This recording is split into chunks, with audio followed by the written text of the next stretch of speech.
Let's talk about chronic pelvic pain. It's this condition that so many of us live with, but often we do it in silence.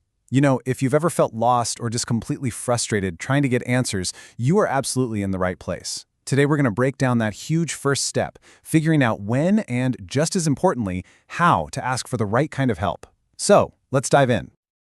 Does this sound familiar? I bet it does. This idea that really terrible pain is just, a woman's lot in life is such a damaging myth. I want to be crystal clear about something. Pain that gets in the way of your life is not normal. It's not something you just have to put up with. Your pain is real, and it absolutely deserves to be taken seriously. And if you've been feeling like you're the only one, just look at this number. 1 in 6 women. Think about that. In your group of friends, your colleagues at work, your family, chances are someone you know is going through this right alongside you. This is not some personal failing. It's a massive, widespread health issue that needs a spotlight. Okay, so when a problem is this common and this complicated, trying to figure out the medical system can feel like a total nightmare. That's why we need an expert guide, right? Someone who can act as an advocate and really light the way forward for us. So the expert we're turning to for this is Dr. Farzana Khan. As a specialist at the Women's Health Clinic, her entire career is built around creating clear, evidence-based paths for women just like you. Her know-how is the bedrock for all the really crucial information we're about to get into.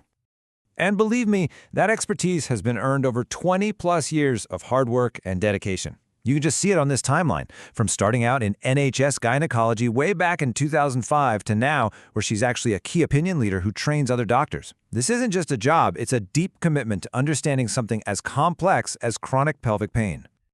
All right, so with all that experience in our corner, let's get down to the practical stuff. This part is so important. When is it actually time to ask for specialist help? We're going to look at the official guidelines that give you the power to navigate your referral and really speak up for yourself. This is the question, isn't it? It's the one that makes so many of us hesitate. That little voice in your head saying, am I making a big deal out of nothing? Am I wasting the doctor's time? Well, what if I told you there are clear, official signs that tell you exactly when it's time to take that next step? Let's break those down right now. Now look, these aren't just my suggestions. They're based on official guidance from NICE, that's the National Institute for Health and Care Excellence, and the Royal College of Obstetricians and Gynecologists. So if your pain has been going on for months, if it's messing with your work or your sleep, or if the first things your GP tried just haven't helped, you officially meet the criteria. And that cyclical pattern with your period, that's a huge clue. Oh, this one is so important. I need you to hear this loud and clear. If you have ever been told your ultrasound is normal and then been sent on your way, please listen. The reality, which is backed up by those same NICE guidelines, is that a standard ultrasound can totally miss things like endometriosis. A normal scan does not mean nothing is wrong.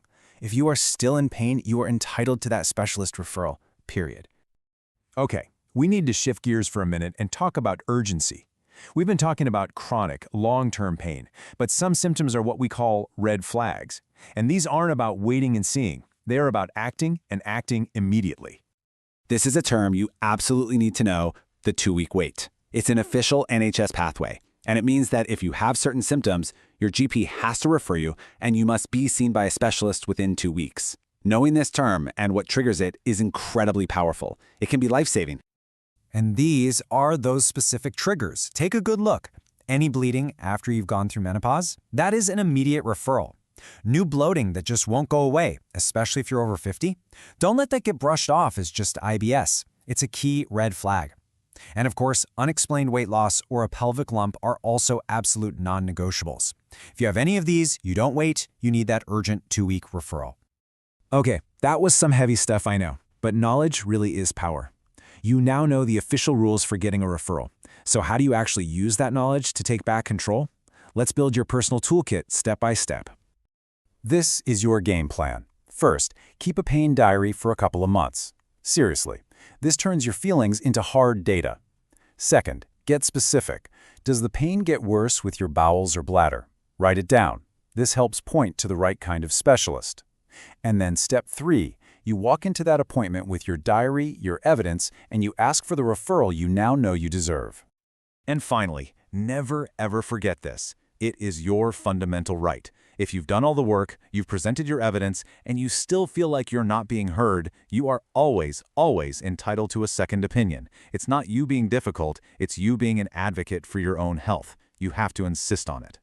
So we end right back where we started. Your pain is real, your symptoms are valid, and the best part is, now you know there's a clear official path forward. You have the information, you have the tools, so the only real question left is, are you ready to take that next step and fight for the care you absolutely deserve?